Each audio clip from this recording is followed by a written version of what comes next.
Hey guys, it's Mimi, aka Adepa, and if you want to see how I achieve this look, keep watching Becoming Adepa. So, as you can see here, I have a fresh face. I've just come out of the shower and have washed my hair. And so this is the moisturizer that I used. I find that if I apply my makeup on a moisturized face that has kind of had a chance to settle, that my makeup looks a bit better. Don't know, maybe it's just in my head. This is not a tutorial, by the way. This is just showing you how I do my hair so that you can maybe, I guess, copy bits and pieces of it to match your own regimen. It's just an idea. This is just plain shea butter, so I use that to moisturize my lips. I find that if I don't do this, my lips are cracked, so when I apply my lip pencil, it doesn't look as smooth. So these are just a few steps that I take before I do my hair, just to make sure that when I do my makeup is looking flawless. But yeah, stop waffling. So this is the Shea Moisture Strength Grow and Restore leave-in conditioner. So I use that as a base for my what do you even call this style? Mold? I don't know. So I just put a little bit in just to, seal in the moisture. My hair is a little bit damp at this point.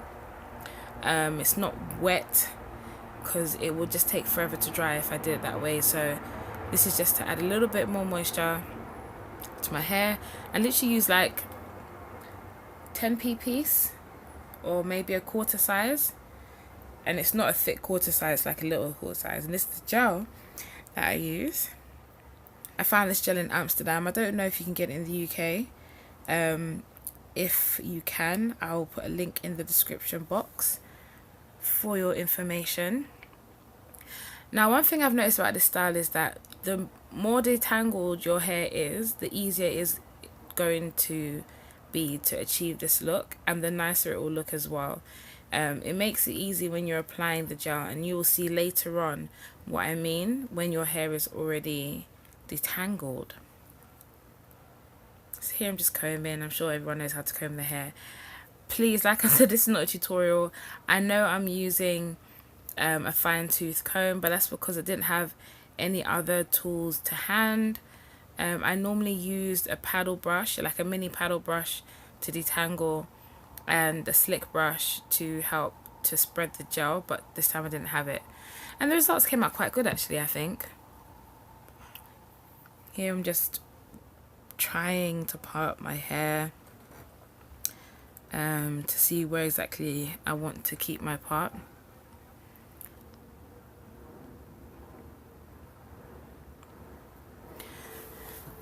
Now I find that the easiest way to keep the parting separated is to use the gel on one side and then basically put it on the other.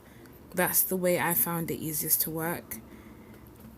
One word of warning: if you're doing a style like this, you need to coat all the strands of hair with gel, especially like towards the roots, because if you can get the gel on the roots, it's going to help to lay the style much better. And I'm just using the tail end of the comb to define my parting even more. And then just this style is literally just parting, gelling, combing, gelling, and then once you've got enough gel in your hair, literally you are going to just keep combing it through and smoothing it out. Literally, that is how you do the style. It's not rocket science. It takes a bit long. I guess this is my first time doing it this way, so that's why it seems to take forever, but yeah. You will see that I am kind of heavy-handed with this gel. This is because obviously I'm kind of new to using this gel. I think at that point it had only been a couple of weeks since I discovered it, so just trying to take my time to know how the gel works in my hair and how to use it more economically and stuff. It's going to take a bit of time, but hey. So I've sped up the audio here, not the audio, the video. I set up the video because basically this bit is basically repetitive. Just gotta add gel, smooth it in, add gel, smooth it in, add some more gel, smooth it in, and keep repeating. You can kind of see my hair taking shape slowly.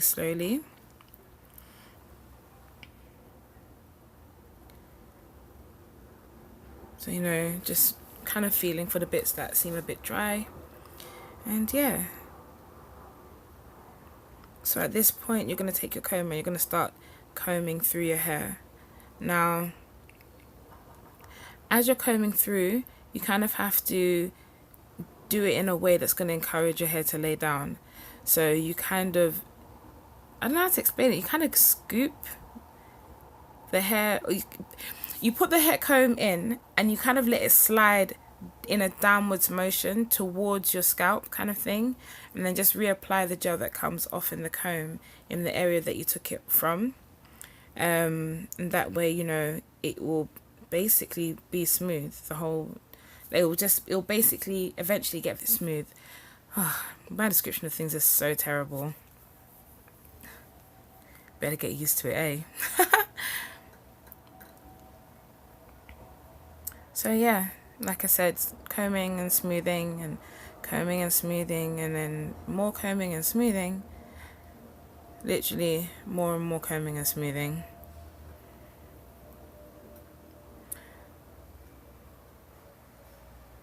Yeah.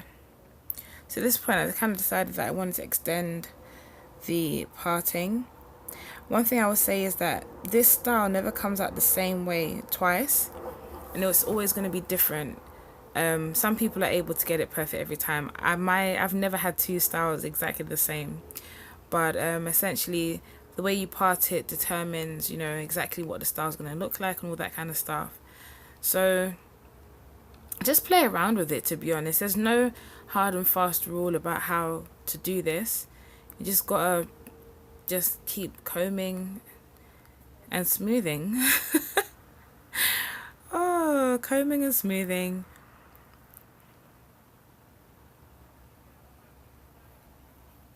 And make sure you get the roots as well, because that's really how you're going to get your style to lay flat.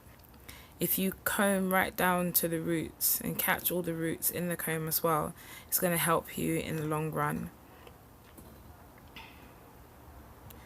So now I've done all my combing and smoothing. I'm just going over the areas with more gel. The areas that seem a little bit dry, not dry as in literally dry, but like not enough gel there. And you'll notice kind of like flyaways and bits that just want to curl back up and stuff like that. So those are the areas that you need to apply a little bit more gel just to make sure that it's completely smoothed down. And yeah, oh look, there's my cousin. So at this point you'll see, as you add the gel, you know,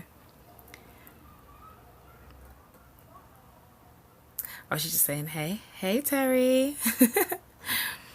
So yeah, you're just gonna use it. You can see that as I'm applying the extra gel, the flyaways are going away. And so it's just about making it neat and tidy according to how you personally like it. You don't have to be as much of a perfectionist as me, but yeah.